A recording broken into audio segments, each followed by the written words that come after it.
Dengue পরিস্থিতির আরও খবরাখবর জানাতে মাদারীপুর থেকে আমাদের সাথে সরাসরি যুক্ত হচ্ছেন সাগর হোসেন তামিম। তামিম, প্রতিবেদনে আমরা দেখছিলাম মাদারীপুরে সদর হাসপাতালের পরিস্থিতি, সব মিলিয়ে আর কি খবর আছে আপনার কাছে? জি জয়, আসলে মাদারীপুরে কিন্তু ডেঙ্গু আক্রান্তের সংখ্যা দিন দিনই বাড়ছে। বিশেষ করে এই গেল জুন এবং জুলাই মাসে কিন্তু দিন দিনই সংখ্যাটা বেশি বৃদ্ধি পেয়েছে। তো মাদারীপুর জেলা স্বাস্থ্য বিভাগ থেকে যেটি বলা হচ্ছে যে আসলে আক্রান্তের সংখ্যা বৃদ্ধি বেশি না হয়, কিন্তু তারা আলাদা কোনো ওয়ার্ড বা ইউনিট করেনি, তবে একটি কর্নার তারা করেছে যেখানে আসলে সাধারণ রোগীদের সাথেই কিন্তু এই ডেঙ্গু আক্রান্ত যারা তাদেরকে চিকিৎসা দেওয়া হচ্ছে, যার ফলে রোগী এবং রোগীর স্বজনদের মধ্যে কিন্তু একটি ক্ষোভ বিরাজ করছে। কারণ ডেঙ্গু আক্রান্ত যারা এবং সাধারণ রোগী যারা তারা কিন্তু কোনোভাবেই ঠাসাঠাসি করে বা এক রুমে আসলে চিকিৎসা নিচ্ছে।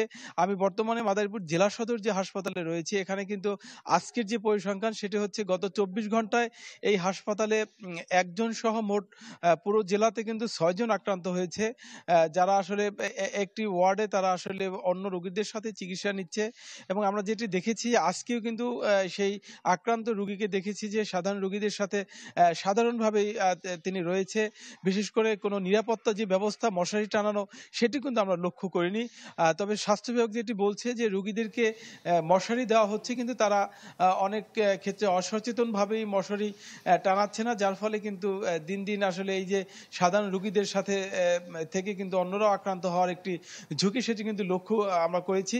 মাদারীপুর জেলায় এ পর্যন্ত কিন্তু এই বছরের জানুয়ারি থেকে এখন পর্যন্ত প্রায় ৪ শতাধিক ডেঙ্গু আক্রান্ত হয়েছে, যার অধিকাংশই কিন্তু সুস্থ হয়ে বাড়ি ফিরেছেন। তবে অনেকেই কিন্তু এই সরকারি যে হাসপাতালগুলো রয়েছে এখানে তারা চিকিৎসা নিচ্ছে। তো স্বাস্থ্য বিভাগ থেকে বারবার বলার চেষ্টা করছে স্বাস্থ্যবিধি মেনে চললেই কিন্তু আসলে এই ডেঙ্গু থেকে অনেকটা রক্ষা পাওয়া যাবে বলে তারা সাধারণত বলছে। তো এই ছিল আমার কাছে।